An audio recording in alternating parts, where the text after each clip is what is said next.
Why am I attracting difficult and painful partnerships over and over again? What's happening? I don't get it. Well, firstly, let's break this down. Intimate romantic partnerships often replicate to some degree our developmental relationship to our parents. And our parents, all primary caregivers, the relationship to them in general. Why? This is really important. We attract these difficult partnerships. In fact, we attract any form of partnership, any form of intimacy, sexual union, romance, etc., that depth that we can go to, because we need to heal and or we need to grow and expand. That's the truth of it. We attract any partnership, any experience, any relationship to either heal, to either expand, to either grow, to either learn, to love deeper, or a combination of all of the above.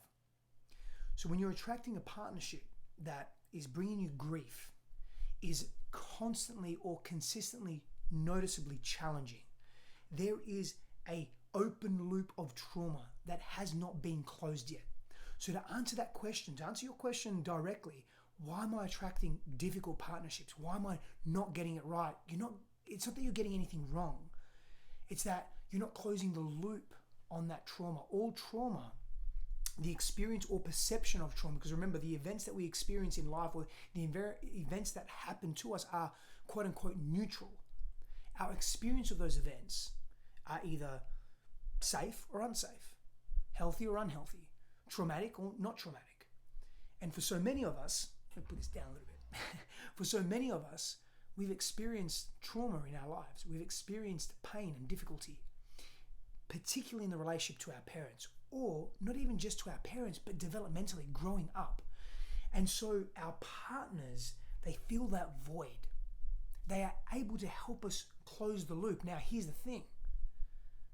When we close the loop on that trauma, we're done with it. But there's a part of us that doesn't want to be done with it because it's so familiar. And familiarity equates to safety, at least a sense of it. The other thing with that is that we're attracting these partners that can help us heal. And sometimes these partnerships are super volatile and they're mirroring what we experienced. And so the opportunity that we have is to be different with those partnerships, with that person. We react differently. So as a kid, if you grew up in a really violent household and you hit a lot and you didn't express your voice, you weren't heard. And you do the same in your partnership, you're just going to get more of that feeling. You're reinforcing it physiologically, psychologically, emotionally, and relationally. Now you may say, wow, I'm attracting really difficult relationships, really painful ones. That doesn't necessarily mean they have to be abusive in any way, but you're just constantly in this struggle. Well, why may that be? So I look at the quality of the relationships that we attract based on two things. The experiences that we had, the intensity of our developmental experiences, number one. So if you grew up in a household or an environment, even at school, where you were really bullied, where you were super scared all the time, there was a high level of abuse, volatility, uncertainty, unknown fear, like really heightened for you, that's a really intense experience or a series of intense experiences. The second thing is our awareness of those experiences. So how much of it have we made the unknown known? And maybe I'd say three things. So three things. The second part is the awareness of it. And the third part, and this is in no particular order, is how much work, how much healing work have we applied to those areas? How much love have we applied to those parts of ourselves that are really in pain, that are hurting deeply, that haven't had resolution, that don't feel safe in their bodies, in their minds, that don't feel safe in relationship, yet keep attracting a very similar type of relationship to help close that loop. See, we see that partner as the enemy, and look, sometimes that partner is unsafe and we have to take action to help ourselves feel safe. And maybe that's part of your healing because you never had an opportunity to do that as a child. You were helpless, hopeless. You were the victim, a victim. And now you're still playing the victim as an adult, and every victim needs a perpetrator and a perpetrator needs a victim. Now, your partner's going to have their story. They're going to have their thing that they need to heal, or things that they need to heal or expand or open up or love deeper into. And so the intensity of these experiences that we had developmentally growing up as kids how we saw ourselves, our self-worth, how we were treated, how we were allowed to treat others, how we chose to treat others, how we protected ourselves. Sometimes we protected ourselves by hurting other people. Sometimes we protected ourselves by feeling a lot of shame and internalizing that and hiding from the world. The awareness that we have, like, are you actually aware that you had trauma?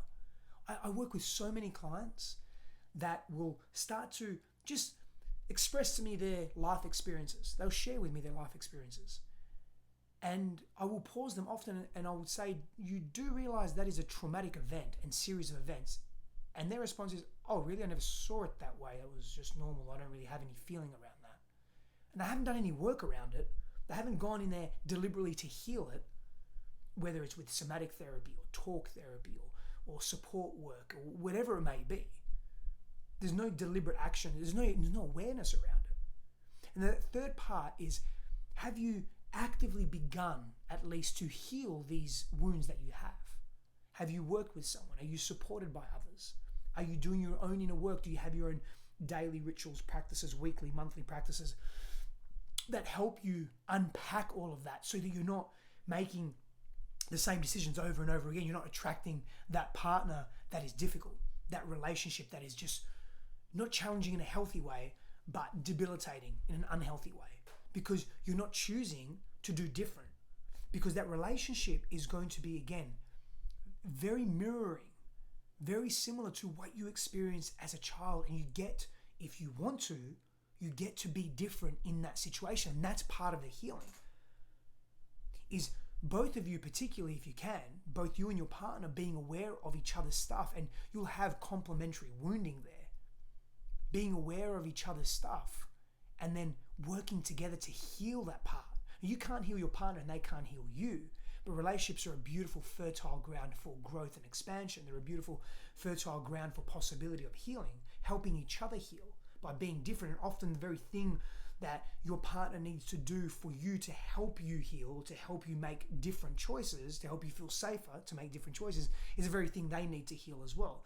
And as a beautiful example of that can be the attachment styles. Like if your partner is an avoidant attachment style and you are an insecure attachment style, then you get to have agreements. You are able to make agreements. Both of you make agreements with respect to how you see each other, how you respond in difficulty and in argument. Your partner's probably going to want to run to avoid the situation. You're probably going to want to latch on. Is there a middle ground that you can meet? Can you say the words, hey, we see this happening right now. I want to run. You want to get clingy and needy. How can we, let's not judge that, but how can we find that middle ground to help us so that your needs are being met and my needs are being met? And you get to have those conversations if you wish. That can be empowering. You know, even in my own relationship, I have found multiple times where I'm unconsciously projecting my mother or my father and how I saw them onto my partner. And when I'm doing that, I'm distancing myself from her, which is activating in her a sense of loneliness and nervousness and uncertainty. And then if she's in her unhealthy self, or if she's stuck in a past version of herself, she will behave from that way, which then reinforces my unhealthy behavior. And now I'm wanting to create distance, and she's wanting to move in intimacy and wanting to be close, but in maybe an unhealthy way, and that can come out as criticism or judgment or being snippy or being picky. And for me, it comes out as being aggressive and reactive. And if we don't catch that, we're just going to keep perpetuating that pattern. And so relationships are a beautiful opportunity to heal that and to open self up. And it's not just about healing, it's about expansion. I mentioned that earlier. Expansion and love and openness and possibility. Because yes, it's comfortable to have the same relationship over and over again because it's familiar, but it's not healthy to be doing that if that's not what you truly desire and want.